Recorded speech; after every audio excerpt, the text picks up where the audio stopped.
Hello, ladies and gentlemen. I would like to give my warmest hello to all of you. And on behalf of all FUNiX staff, mentor, and Hannah, I would like to thank all the students from International School of Vietnam National University, and especially our guest today, Mr. Rafael Masters, who attend the CASE Study No.1 of FUNiX Entrepreneurship course today. The event will take place in the next few minutes, so please settle down, turn on your camera, face to the screen so that we can start. My name is Hannah Anh Thư, and it's my honor to host tonight's event. So basically, Flight Case Study is an event of FUNiX Entrepreneurship course. At this event, you can discuss directly with the speaker, who is the founder of an entrepreneur company. You can directly give questions and listen to the real-life lessons that the speaker has brought here today with us. The event will be divided into two parts. The case story sections will be directly told by our speaker about his team entrepreneur journey. And the second part is the Q&A sections will be an opportunity for our students to discuss and give questions directly to our speaker today. So, are you a fan of Shark Tank Vietnam? If the answer is yes, I bet you must already know about this guy. He and his team have bring out a very impressive startup idea that have disabled people in the world to have access to any job they want to persuade a happy life as everybody else in the world. So this video is going viral for a while on the internet. So in our very first episodes of Entrepreneurship Live Case Study today, we will speaking to Mr. Rafael Masters, the principal co-founder and CEO of Vulcan Augmetics. So Vulcan Augemetics is a Vietnam-based startup and a pioneer in the fields of medical assistive device, manufacturing affordable robot arms, which is clicked together like Lego and can be pre-plated and operated online. Their mission is to be the first one to bring advanced robotic arms to 38 million amputees in the developing country, where the economic difficulty presents barrier to high-tech equipment.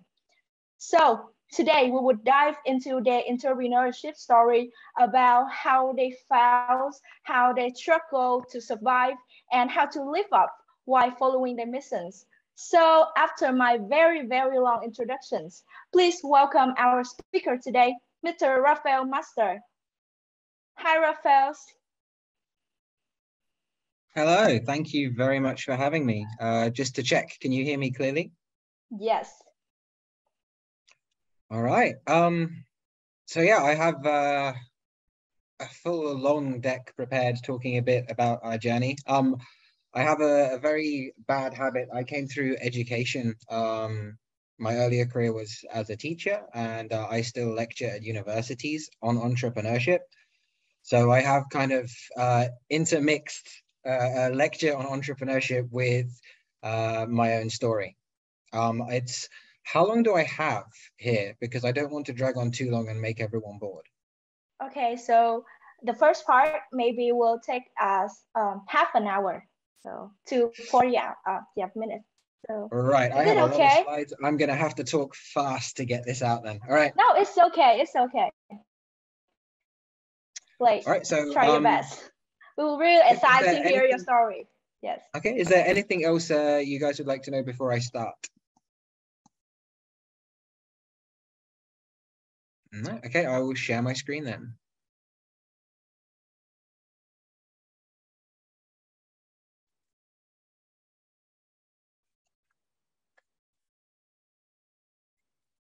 Okay, is that coming up? Yep. All right, so for today's session, I will do a quick introduction about Vulcan Augmetics and then look at some of the elements of being an entrepreneur and how they impacted me, my co-founder, and my company on the way to get where we are today. So for those of you who didn't watch Shark Tank, our goal is to build an ecosystem for human augmentation. Anywhere you put technology onto your body, we want you to go to Vulcan and think of us first. So the assistive technology, it is essentially anywhere you put hardware or servos, motors, robotics, anything onto your body to improve what you can do. And there's a whole range of products that are involved with this: prosthetics, orthotics, exosuits, things to help you with rehabilitation. And the WHO estimates 2 billion people will need this by 2030. And right now, over 65% of people cannot get it. Most of them are in developing nations, such as Vietnam. My focus is actually prosthetics to start with. For prosthetics, there are 40 million amputees in developing nations, and 95% of them just cannot get access to any kind of product. It's a horrible process. So one, a lot of the products that are out there, they are very expensive. They are really complicated to take care of and maintain, and you don't get a lot of options. The process to get the product is an absolute nightmare. There's no information. You have to bounce from clinic to clinic to clinic, asking them, and they'll only sell you what they're comfortable with. And then after you've got the product, every time you've got a problem, you're traveling back, and there's no real service or support. I mean, if you have a disability, that is with you for life. And anytime you buy a product, you know you're going to be using that type of product for the rest of your life. But a lot of the clinics and care providers just don't follow up on this, especially the people who make the products. So that's the big kind of gap that I saw. And that's one of the reasons why we started Vulcan. The big vision of the company is, if you have a sudden traumatic disability, an accident, something goes wrong, and you wake up tomorrow when there's something you can't do, a part of your body is not working, that's just a temporary inconvenience. You can fix that in a couple of weeks maximum. Right now, people wake up and, like, if you have a traffic accident, you lose an arm, you'll wake up in hospital, you'll look down, you see part of your body isn't there, and just your mind is blown, your whole life is gone. And people spend about 2 years just alone by themselves, waiting to recover mentally from this.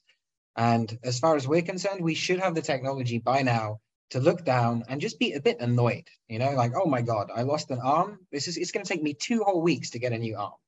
Like, that is the level that we should be aiming for. I mean, we've all seen Marvel, we've all seen Winter Soldier. It's totally possible. It's just going to take a bit of time and effort to get there. So we also believe in a world where you can upgrade your body at will. I mean, if you're able to interchange body parts, you should be able to go online, like on Amazon, and decide, today I want to be stronger or faster or taller, whatever. I want to be green, anything you choose. And finally, that technology should respond to our organic bodies, as well as our organic bodies. Right now, it's very difficult to make technology that fits around the human form. This is not only medical, it's also things like industrial exosuits or space exploration and suiting. It's $150 million for a spacesuit. That's crazy. And also VR and AR control sets. Like, technology should be able to respond to our human body, and that's part of what we do as well. So as a business, what Vulcan does is we make our own robotic assisted products. We make robotic arms to start with. And we sell them direct to users, and we sell them through clinics. We also work with local companies as part of their CSR, corporate social responsibility packages. They provide sponsorship, we fit people, and we make them look very good for PR. We are building a marketplace so that we can actually take on other companies' products and also distribute them to users. Right now, there's nowhere they can go to just find out, like, what are my options? What is the process? How much will it cost? How do I get there? We're going to provide that one single place where they can access everything. And using this technology, we're building up software that learns your body's signals and lets you control other devices with it. And that's something that, again, multiple industries, you've got the normal sort of medical stuff, exo, and very strongly AR and VR. So, quick diagram of our business model. If you guys do get into entrepreneurship and starting your own company, you will eventually have to put together a slide that looks something like this. If you're doing something that is very often, what they will look for in defensibility is an innovative business model, and you have to be able to actually show that out. If you don't have an innovative business model, then you need to have a really immediate patented innovative technology or system or some other key edge. But this is what we do. It's very similar to Amazon. We have our own platform. On the supply side, we have our own devices, other people's devices, clinics, And on the demand side, you've got the end user, insurance companies and corporations. And we build our own stuff to sell, and we also facilitate other sales, which is something that most other companies don't do. So for us, this diagram is really important, especially because when people look at Vulcan and they see prosthetics, they assume it's going to be the normal business model. And the normal business model for assistive technology is you spend a year or so, generally 2, developing your product, getting some basic funding, another year to get it regulated, licensed, clinical trials. And then once you've got it ready for launching in the market, you will spend another 6 to 18 months approaching clinics, insurers, hospitals, all these different kinds of enterprises and trying to get them to buy your product, which is incredibly slow and difficult and expensive. And if you're only making one product, it's not really very efficient. So this is one of the reasons why this diagram is quite important to us. It shows that we have thought from day one for scale. And that is something that, yeah, if you start a company, investors are going to be really focused on, can you actually make it grow big? And it should also be something that you're focused on for its own sake. So that's us. Some of our users, so we've actually, we took in about $88,000 in revenue since we launched. We've got over 100 users. We have the guy that you can see on the bottom in the orange shirt, that's Yum. He's one of our brand ambassadors. So far, we've clocked up something like 100 million views across TikTok for his outreach. So yeah, we this is also how we market to users, which is very, very different from what everyone else does. Originally, we tried to go the conventional route. We actually tried to sell B2B and get clinics to sell our product. It takes a lot of time to build up trust with enterprises. And it takes a lot of time for them to decide to go in on something that is risky. Anything new is risky. So what we did instead is we went D2C, we marketed straight to consumers, and we gave them a whole bunch of options to make it more interesting and exciting for them to come on board. And as we built up more of this channel, we could start using clinics just as service providers. So we were controlling the revenue flow, we were controlling the sales, but at the same time, we were making sure that revenue was going to the clinics because they were helping with the fitting process. And then what we saw is after like around 6 to 12 months, the clinic started coming back to us and wanting to work closer together. So in this case, like by going out and immediately making users happy, we were able to really validate the product and show that to businesses and enterprises. And then they were a lot more comfortable coming on board. So onto the lecture part, you've had the company intro. So what is entrepreneurship? Yeah, it's leveraging novelty to generate sustainable change. Novelty, it can be a brand new invention. It can just be doing something new or differently. It can be going in a new market. And sustainable change simply means that what you do can continue to operate over time. And it's generally very difficult to make something sustainable if there's not a profit in it for people who are engaged in it. So it's kind of a tautological definition, but that's basically what it is. You do something new to make a big sustainable change that you can derive profit from. And it does start with you. So great quote from Sun Tzu, if you know the enemy and know yourself, etc., etc. What it comes down to is you really need to know yourself. When you look at starting a company, you need to be clear about what your motivations are. So for some people, it can be a lifestyle company, something that you just want to have for yourself, get good sustainable income, get sort of pretty wealthy and just sort of do that, have that little bit of success for yourself. The other one is mission driven. So this is going to be your goal. This is what you're doing for your life. You want to make a big change in the world. It doesn't have to mean that you're an impact company. It could be something like, I want to move everyone away from Excel onto a much better form of software. And that can be your mission-driven thing. And you want to do that for the rest of your life and make it happen. It could be that. And then the final one is, and you'll often see this in serial entrepreneurs. It's an approach that also resonates with VCs, unfortunately, I guess, for me, is maximizing growth and profit. You're out there to find a business need, build a company as quickly as you can and exit as soon as it's practically possible. You build it, you grow it, and then either you IPO or you get acquired. And VCs quite like this because it means that they have a faster return. But what you need to know going in is which one of those three approaches you're interested in. And if it's something where you're really mission driven, then you have to know that it's something you can spend years on and really have the drive to do. So yeah, know yourself. Don't just start a company because you think it's cool. Don't start it if you know what you're aiming for and if you know you can see it through. You've all seen this thing, motivations by Maslow. It's pretty standard psychological diagram. I think it kind of reflects a lot of our mindset, and the type of company that you're looking to build pretty much depends on which one of these you're looking at. It's not a great guide for anything, but it is a good framework to figure out what is actually motivating you in this instance. So there are a lot of qualities that people look for in entrepreneurs when they say, oh, they're key or you must have them. I don't think there's any key quality for an entrepreneur, really. If you measure it by the result of does the company grow big, there are some that are definitely useful and more positive, but I don't think there are any that are absolutely critical. So ones that do help: commitment and determination. You've got to be stubborn. You've got to have grit, and you've got to see it through. In my case, it's more I would say it's more a case of I don't have a template for failure. Like I can find the right way to do a business task. I don't know the right way to fail a business task. So I have to stay away from that as much as possible. So just keep going. But yeah, other people are just absolutely sort of mission driven and committed to the change they want to achieve. Courage, I guess so.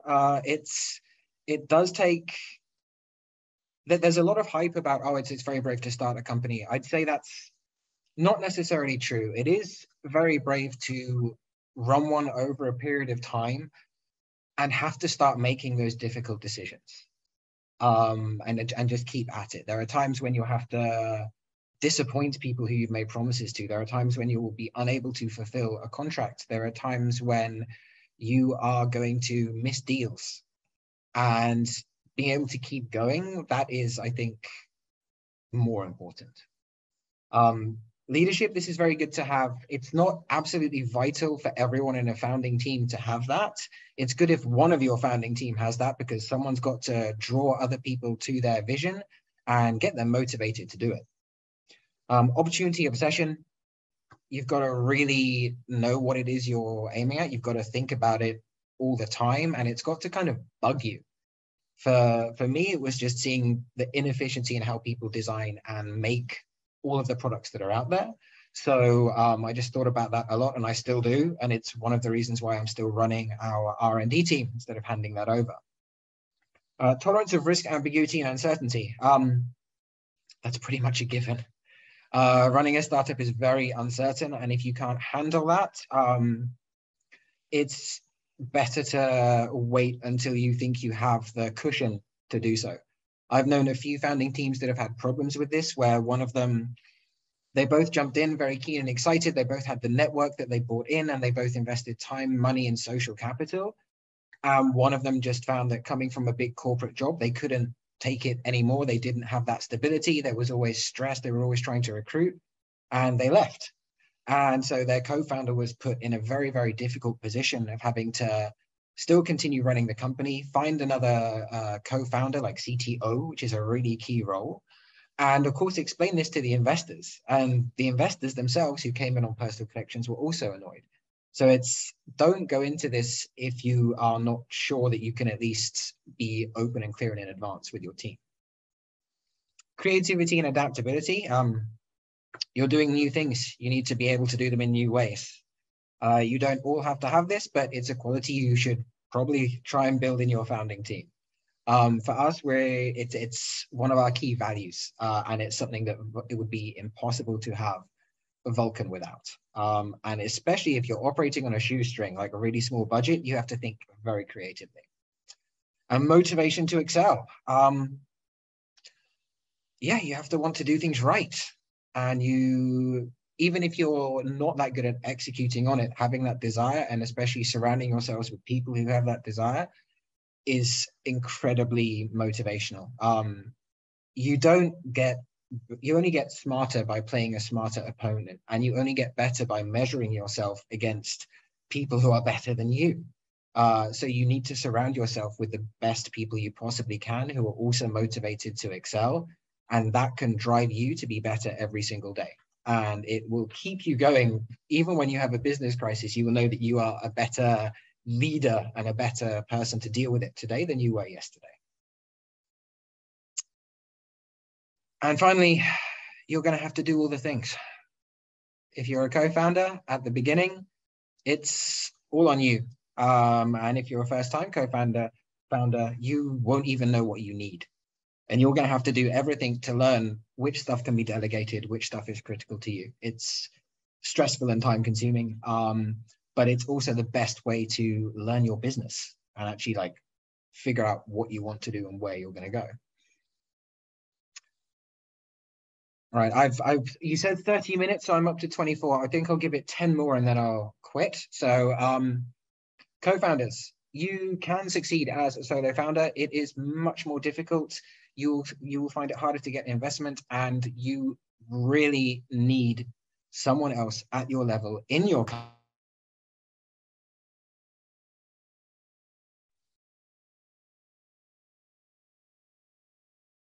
Can you hear me again now?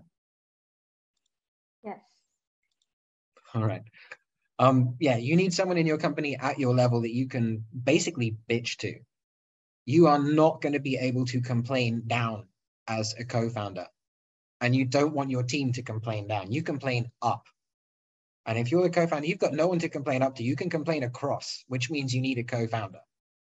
You can't tell all your various managers that you think people in different teams are rubbish. You can't complain to them when you have a bad day. You can't complain to them when you think it's going to be difficult to make payroll. You can't complain to them when your legal firm is really late on the paperwork that you need to push through.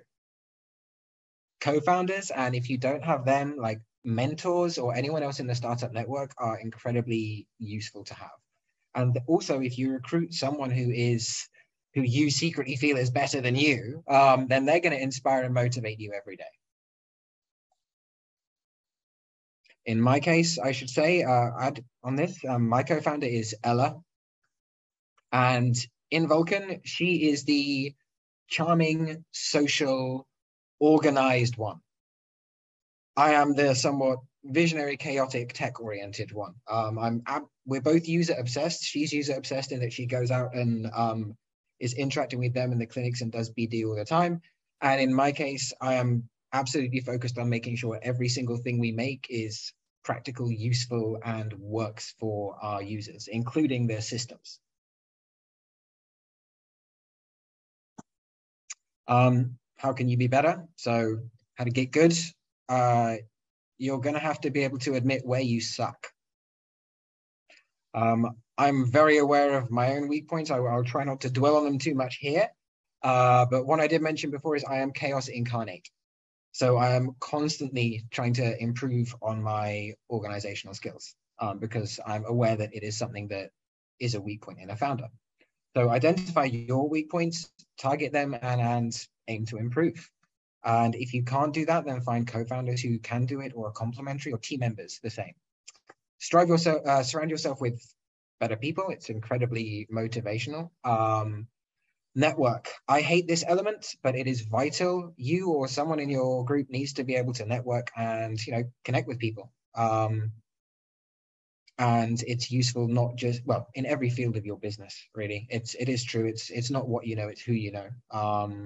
Hard work counts, but hard work is magnified by 10 times if you meet just the right person at just the right time. Look for feedback. Always look for feedback, especially negative feedback. If people tell you, if you just get positive feedback, what are you going to change? Oh yeah, you did a good job there. Awesome. So now what? But if they tell you, oh, you could have done that better, then now you have an opportunity to do that better. And if you want to keep your company going, that's important.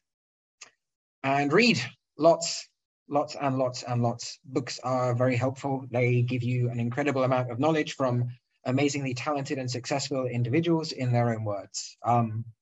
For myself, I think one of the most inspiring books that I found is Hard Thing About Hard Things by Ben Horowitz. Me and my co-founder Ella both read it. We both actually have quoted from it to each other. We've found real advice in it that we applied to real life problems and situations in our company. And so you should do the same, read. All right, a little bit on innovation. So I run a tech company and we do new things in interesting ways.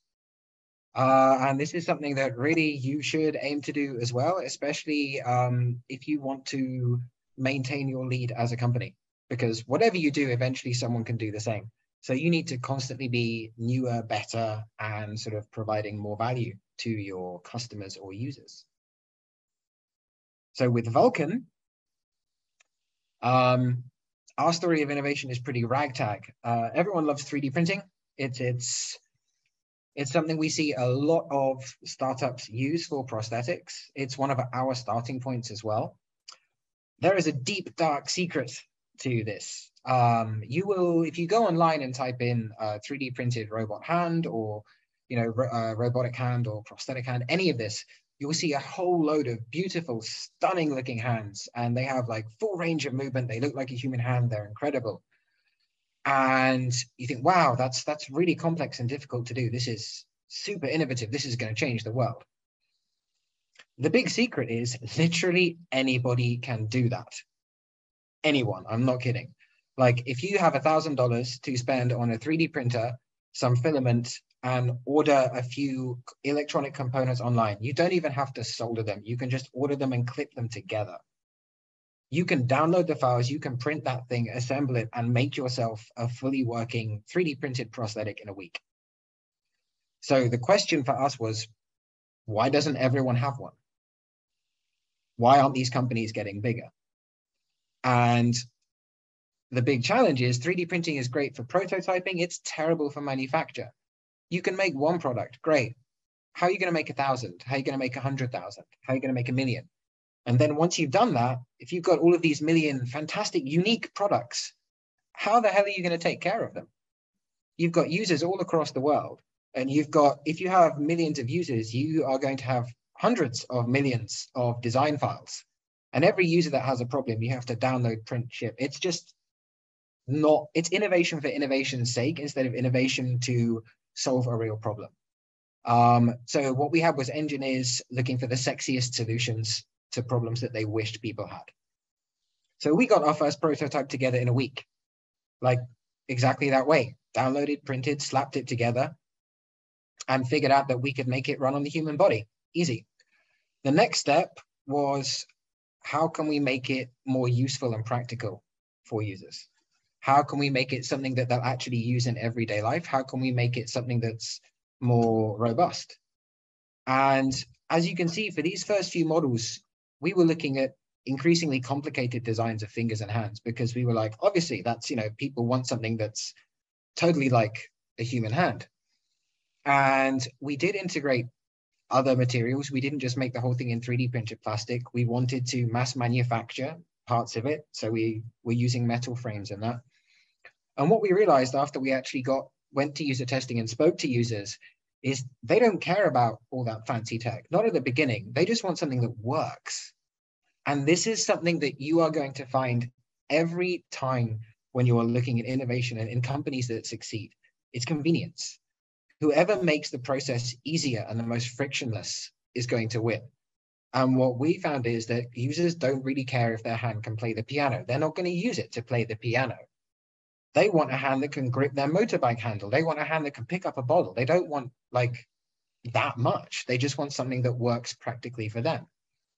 And so we ended up massively simplifying the design, but still making sure that it looked good and had really effective control systems. For the control systems, all of the software and the sensor sets, those we went pretty high tech. But the bit that the users are actually like playing around with, we gave them what they wanted. And later on, we made it modular so they can upgrade it and we can use this technology across all kinds of other platforms. But that's what worked for us. And so this is where we are today. We have this hand that a user can find us online. We'll send them to a clinic that's close to their house. They'll see a demo model. 80% of them buy it immediately. The clinic will take one model of their arm, and then they go home. And a week later, this arrives in a box, and they put it together themselves. They can attach anything they want to it. If there's any problems, we just send them a part and they can take care of it themselves. They don't have to go back. And none of that is actually new technology. It's just that no one else is doing it or taking this approach. If you want to talk about technology, then we use EMG sensors that stick onto the human body. They read your muscle signals and they let you control the hand much better, basically just the same as you control your natural body. And we link that with Bluetooth to the hand. We put machine learning on your phone to improve the pattern recognition. And that's sort of really deep tech. Yeah, that's one type of innovation. But the other type is what we've done here, which is we've just done things differently and more efficiently and made it more convenient. And in many cases, that is all you will need to do for success in your company. So our design philosophy has a lot to do with this, which is we want the product to be, efficient. You don't want it to be excessive and expensive. Robust, so it keeps working. Functional, by that I mean more practical. Give people what they actually need, not what you wish they needed. It has to look good.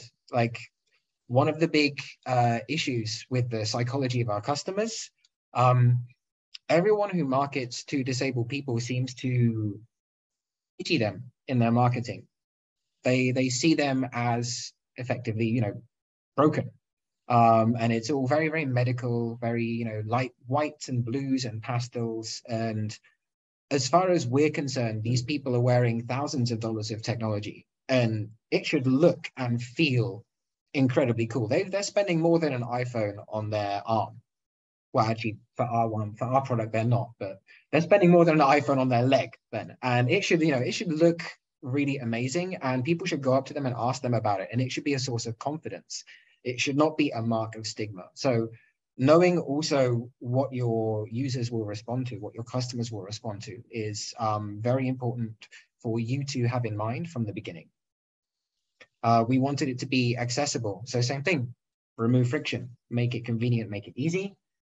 And adaptable, it just follows on from the same. These are repeated ways of saying the same thing, which is make a convenient product that does what customers want as frictionlessly as possible. Now, there are a ton more slides, but I think I'm going to wrap it up here. If you guys have any questions, I will go into more detail, hopefully with slides to show you. Okay, thanks a lot, Rafael, for your sharing. And it's now time for Q&A. You can ask questions through the chat box, or you can directly interact with Rafael by raising your hands. So, and I will, we will welcome Ms. Hing back to the stage. Ms. Hing is the director of this course, Entrepreneurship course of FUNiX. So Ms. Hing and Rafael will be hosting the Q&A section today and answer all the questions from students. So we saw a lot of questions here. Okay, first questions. What advice would you give to someone just starting their own business? So Rafael?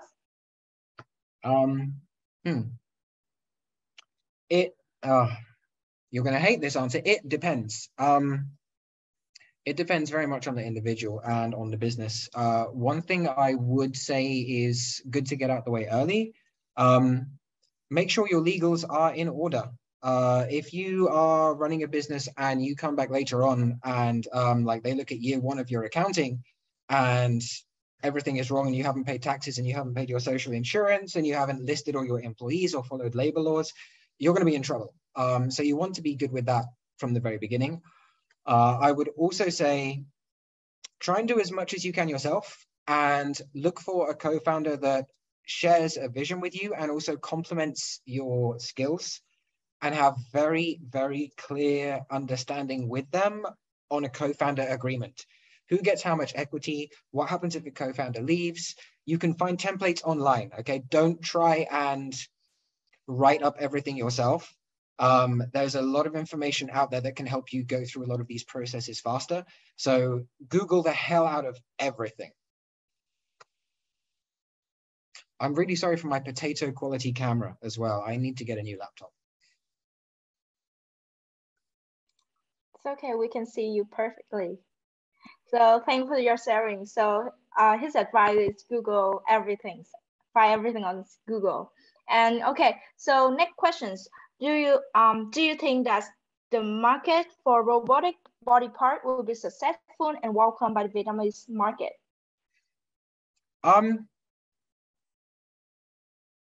Yes, I do. Otherwise, I wouldn't be doing this.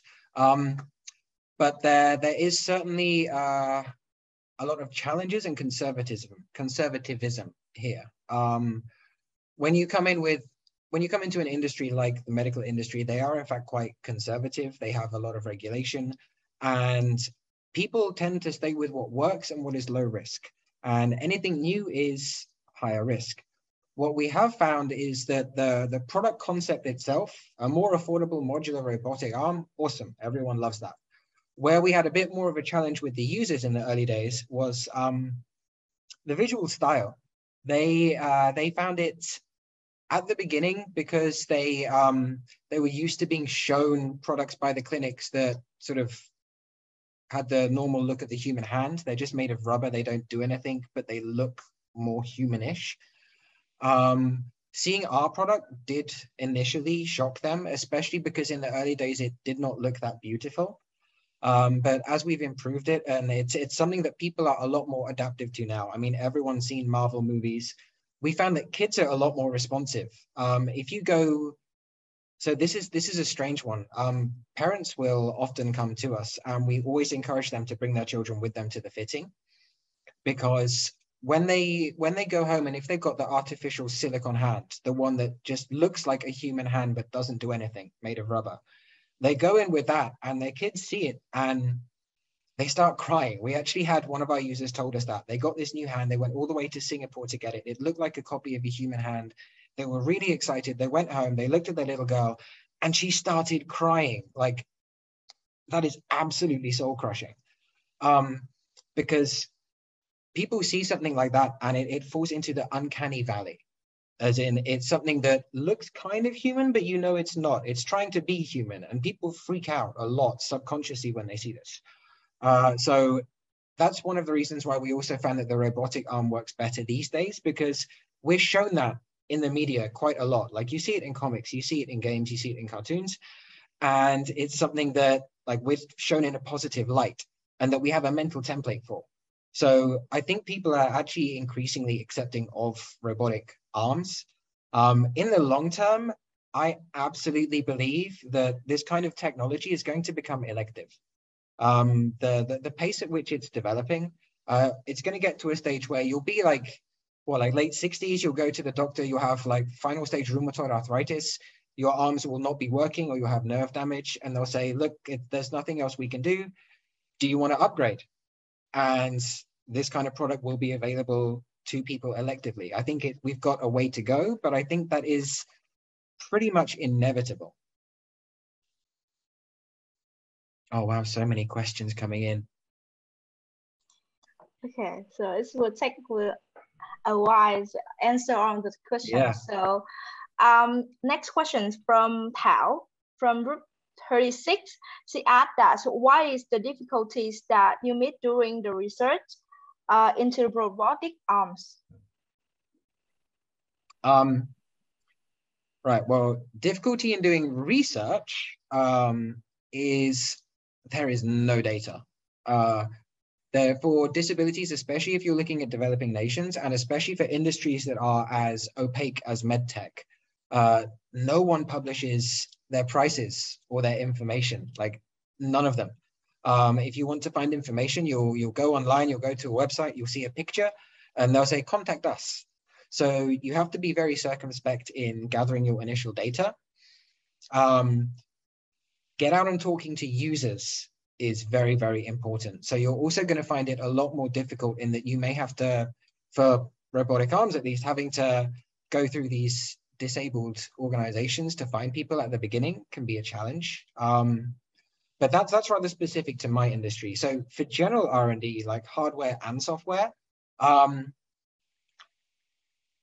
recruiting and retaining skilled or experienced talent is really difficult. Especially if you're a startup in the very early days. The big challenge is actually experienced.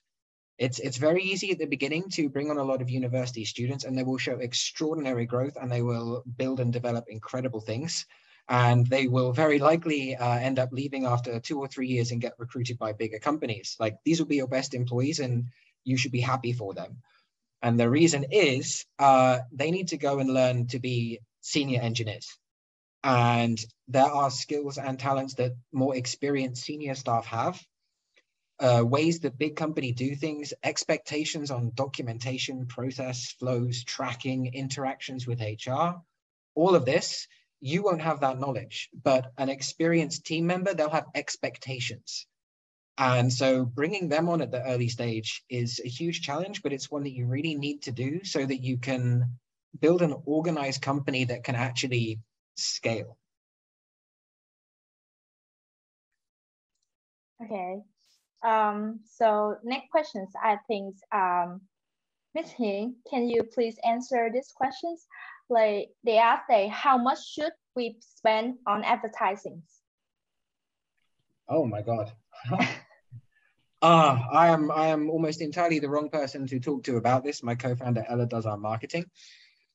But in our entire first year of sales, we had 0 marketing spend.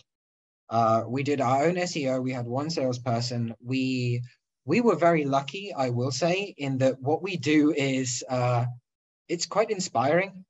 People like to see it. It's very visual. It's something that it resonates with them.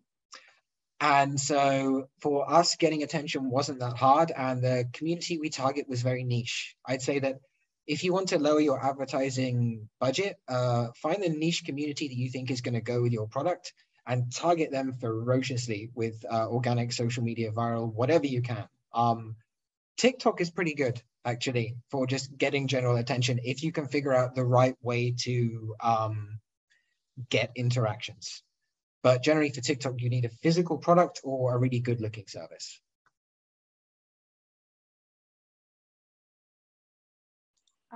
Okay, so there's so many questions, so I can decide. So we're up to 70. Can you choose? Jesus, this is really cool. So copy and paste all of these. Any questions I don't answer, just throw me in an email. I'll spend the weekend just drafting out answers to the lot of them and send it back. Oh, that sounds very nice. So can you choose, like, oh, have you ever wanted to give up halfway through doing this? I have wanted to want to give up. I'm not sure if that's an easy distinction to get. Like, I never really want to give up, but sometimes it's like, oh my God, this is really difficult. I wish that it was easy to feel like I could. So it's something that every founder goes through. There will be times where you get that feeling. Okay, I'm going to scan all the way up to the top, and I'm going to try and answer a lot of them now, but I might take longer with some of them than others. Okay, so how to be more innovative? Oh Lord. Think outside the box, watch a lot of media, spend a lot of time on Wikipedia, talk to people that you otherwise wouldn't and see what they're looking at. I actually find that I catch up with a lot of industry innovations through LinkedIn. Like, people show me interesting things they want to show off there in a professional context. And that means that not only do you get inspiration, you get business contacts. Who inspired me to start a business? No one, really. It was just something that I wanted to do. Yeah, I don't really have anyone that I can say inspired me to start it. There are people that have inspired me in other different areas, but no one to start it. Most important lesson you learn from running a business? Oh Lord, way too many to count. Don't procrastinate. I mean, that's an incredibly obvious lesson, but it's not really a lesson, but a technique. Eat the frog technique. So there are a lot of tasks that are unpleasant and you don't want to do them. This is one my girlfriend actually taught me, which is every day, if you've got to eat a frog every day, if you leave that to the end of the day, you spend the whole day thinking about it, and it's distracting and horrible and unpleasant, and all of your other tasks are just slow. But if you do it, make yourself do it at the beginning of the day, the rest of the day is good. You've already eaten that frog, and now you can just get on with stuff. So like, yeah, learn your own psychology and do everything you can to trick yourself into being more productive. Is a business model and a business model canvas the same? Absolutely not. No. A business model can be a lot simpler. It can be a simple flowchart or diagram. A business model canvas, it lists out all of the different stakeholders and relationships, and it gives a deeper but I'd say deeper but less simple or easy to comprehend picture. You have to do a bit more work to follow it and understand it. And a business model will generally, the way it's presented to other people will generally be more simple visually.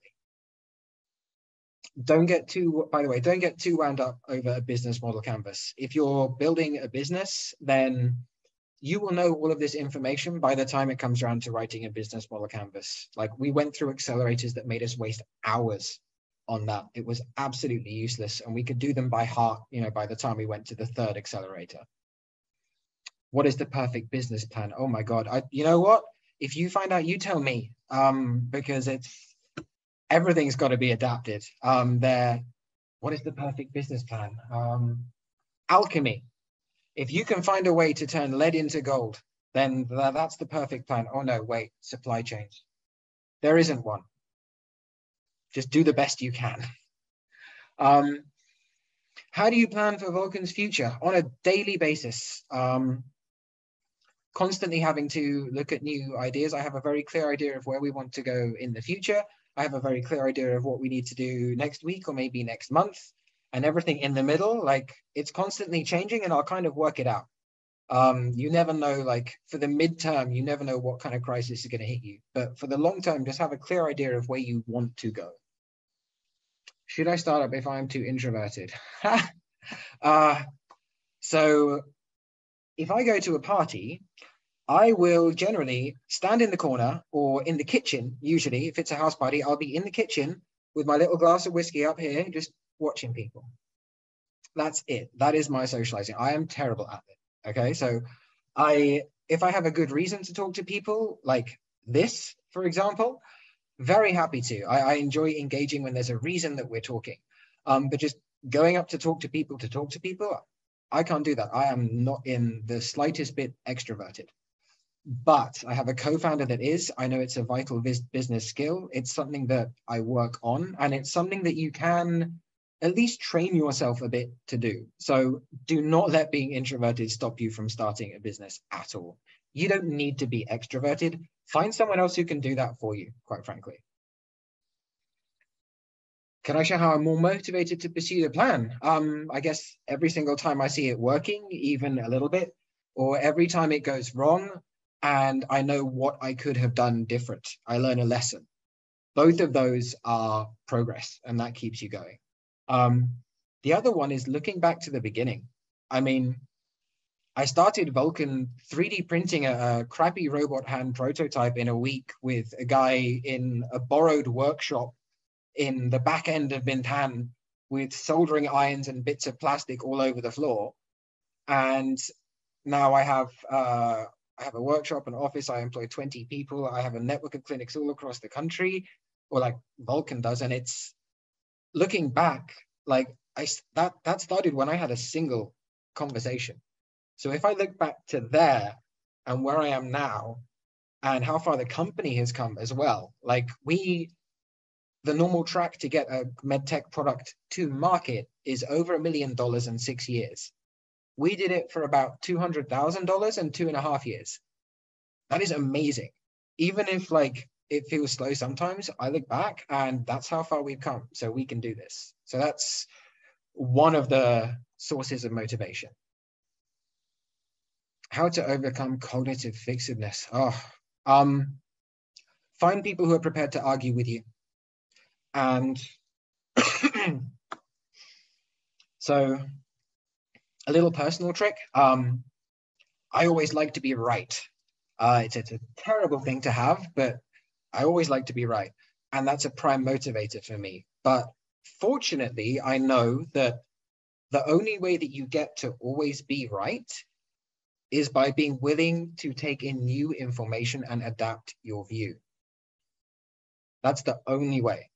Otherwise, you can be wrong. I have been wrong, absolutely. But at this moment, with everything I know, I'm drawing logical conclusions and I am right. If someone tells me something that changes that, then I will believe them. I will agree with them. They are right. And now I agree and now I am right. And having that, like being right is more important than winning a conversation. That's key. And so surround yourself by people who will happily tell you when you are wrong. And then they will be right. And then you will be right again. It's just having a right mindset, I guess. I phrased that very badly. What difficulties did you experience when you first started your business idea? Specific to Vulcan, we do hardware, we do service, and we're in medtech. And when we started off, we were talking a lot more about the hardware. And VCs hate that, which meant that in the early days, getting investment was an absolute nightmare. Almost anything aside from that has been a distant second. And if you have a different business, especially if you have one that's hot, I mean, blockchain in 2017 or again in like late 2021, you probably could have got some good investment. Timing. You think that when making, what is the most difficult about making technological products? Depends on the product. I guess I would say team. Once you develop the product, there's a whole different range of challenges. But when you're making the products and building them up, then yeah, the biggest challenge is running your team and making sure that they're all aligned and building the right good product, and that you're keeping them building the right good product. The big challenge is getting there. You know, it's easy to have the idea. Executing is the challenge. Can I share my slides with you? Yes, you'll find a whole bunch of bonus slides as well, because it was a long presentation that I didn't get through. How did you value your product? Market analysis, user analysis, demographic analysis. Basically, we spoke to our users, we looked around, we figured out what our costs were, we figured out how many products we could reasonably sell a month, and how much we would need to keep the company running, and sort of mathed it out from there. Essentially, you need to, at some point, you need to know what is the minimum monthly amount that we should look to bring in. How many units is that going to be? What will it cost to make those units? And take your pricing from there. And you can also look at industries. For us, what we're doing is pretty new and unique. There's not a lot of data available. But if you're doing something like, I don't know, fintech, retail, e-commerce, you should be able to actually find industry margins and figure out from there how much you should be charging. If you could go back in time, what would you improve and what would be removed to make Vulcan more successful? I would fire faster. You are going to find times where people just don't fit in with your culture, or they're difficult. And if you are even slightly good-natured, and if you are a co-founder a founder who cares about your team, it is going to be really difficult for you to make that decision to let them go. But you need to do it, and you need to develop the right mindset around it. It's better for them, it's better for you, and importantly, it's better for your company that has to pay the rest of your team. You have to think on behalf of the whole company and the employees that depend on you for their paycheck. And if you get big enough, these are not like part-timers. These are people who've got, you know, a husband or wife and kids at home. You need to make sure that you're running your company the best way for them. And so if someone is really damaging your culture, or if someone is just difficult to work with, then you need to be able to let them go. The other one I'd say is be wrong faster. There are certainly times where we were a bit too stubborn on letting people pursue passion projects longer than we should, and so we got sidetracked. keeping focus is also another one I'd recommend. Should people start their business with best friends? Yeah, sure, why not? But have the legal documentation clear, have co-founder agreements clear, set expectations. If you leave, what happens? If I leave, what happens? If we get really big, what happens? What are our shares? What is our voting? If there are only two of you, then you're going to have like 50-50 split. You need to figure out, how do you solve problems? How are you going to, if you both disagree on something, who gets to vote on that? What's the dynamic? Who's the CEO? Who's the CTO? As long as you set everything out in advance, totally go into business with your best friend. Just be aware that you are, if it goes wrong, you are risking a friendship. So you can do it. I wouldn't say don't do it, but be careful and go in with clear vision. How can I build a business with a modest budget? We started Vulcan with about $2,000, and we didn't even spend that all at once. We just started getting in a bit of money to do some 3D printing. We paid it off month by month. And then when we figured out that, okay, this will work, like 6 months in, we need to establish a company, we just added up the amount that we spent on it, and we counted that as capital put in. And then we put in a little bit more to raise the capital to the starting amount, and off we went. You can start a business on a modest budget just by talking to people, doing your research, finding out if there's demand. And if you're asking people these questions, you might actually find your co-founder through that. If you ask someone, what really bugs you about this thing that you do? And they tell me, oh, this really annoys me. I really want to make a change. I want to change it. It just drives me crazy. Then, hey, maybe you found your co-founder. So start with the research. Starting business with a close friend, exactly the advice I gave above. Lay it out clearly. Have Vulcan ever had cash flow problems, and how did you solve it? Oh, hell yes. And I solved it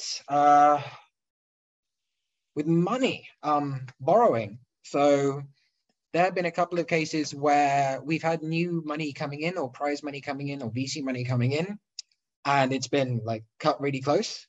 So I've had to go back to our previous investors and ask them for a bridging loan. It's like, guys, I need $10,000 to get me through the next 3 weeks. Actually, I need like 7, but I want to be safe. So I need $10,000 to get me through the next 3 weeks. And then we'll have another 100,000 in the bank. And that's one way we got through it. In COVID, we actually had to shut down for 3 months during the lockdown. So we offered all of our team, like, we're going to have to shut down. Everyone's going to have to go home. We don't want to lay people off. So everyone's on half pay. And you have the option of the other half. We can either add it up and pay it back later, or you can have it in shares. And yeah, some took the shares, some took the money. But that basically meant that we could continue working even with low cash. Why did you choose Vietnam as the place to raise capital? I didn't. I chose Vietnam as the place to start the project. For raising capital, I've tried in Vietnam because it's local. We also look in Singapore, in Hong Kong, regional investors. Because we are a hardware company, it's harder to find global ones. If you do have pure software, then you actually have the opportunity to look a lot wider. What soft skill do I need when I start a business? Well, it's you or your co-founder. Only one of you really needs this. And I'd say, actually, oh, no. You both need communication skills. You need to be able to communicate very clearly with your co-founder. And one of you at least needs to be able to communicate very clearly with your team and with other stakeholders. I found that a lot of the politics issues and disagreements that come within a company, your biggest issues are almost always going to revolve around people. And a lot of those issues are going to come from miscommunication and a bad culture of communication. So I'd say that one is probably the most important. How will I define success after the first year? You're not dead. Have you moved forward with your product? Is it further along than it was? The people you've spoken to, have they said that it's gotten better? Do you feel like you are moving forward? Do you feel like you are going to be able to take this to profit? Success is basically if you're still going and you still believe. That's essentially it for the first year. like if you're starting something like a blockchain gaming company, on the other hand, like something super fast cycle, or even like mobile app gaming company, whatever, if you can get your product out really fast in like 2 months, and then after the first year, no one's still using it, then you might want to reconsider. But if it's something that's with a slower development cycle where it takes longer to adapt, then no, success is you're still going, you can still see a future, you still believe. Rafael's, yeah. Rafael's it's 9 p.m. now, so can you drop your emails at the chat box? So if the student have any other questions, they can email Rafael. Is it okay? Because... Yeah, sure. There's one in here that I'd like to go to. Why must I have passion for a startup if I only want to be an employee? You don't. Oh my God, you don't. All right. Not everyone has to be everything. You can be an absolutely amazing employee with zero ambition to run a company of your own. That's fine. And in fact, other like co-founders want that. Oh my God, if I could get an expert into my company and I know that all they want is just to grow and build and develop themselves and make amazing products, and they're not interested in bouncing off and starting their own thing later on, that's fantastic. Like that means I've got someone who can stay with the company, and I'm not going to think any less of them for that. It's brilliant. If I have someone that wants to do their own startup eventually, also fantastic. It means they're hungry to learn. It's a different development cycle, but you don't have to be one or the other. You can be in a startup and just want to learn and develop yourself and follow a traditional career path. And now I'm going to copy and paste all these questions from here down and put my email in the chat box. Oh my God, 121 new messages. Okay, that's a lot. So I think that today we learned about the internship story of Vulcan Automatics from Rafael's, about what motivates them, how they struggle to survive, and what lift up the following the missions. Yes. And ladies and gentlemen, I hope the live case studies today, this impressed you about the term startup. And before I formally end the event, on behalf of FUNiX, I would like to thank Rafael again for your inspiring speech yesterday. And I would like to thank you again for honor students to raising us with your presence. So please bear in mind that the live case study 1 is only the beginning and it's still going on every Friday night. Yes, this is Anhu signing off. I hope you all have a nice weekend. Goodbye.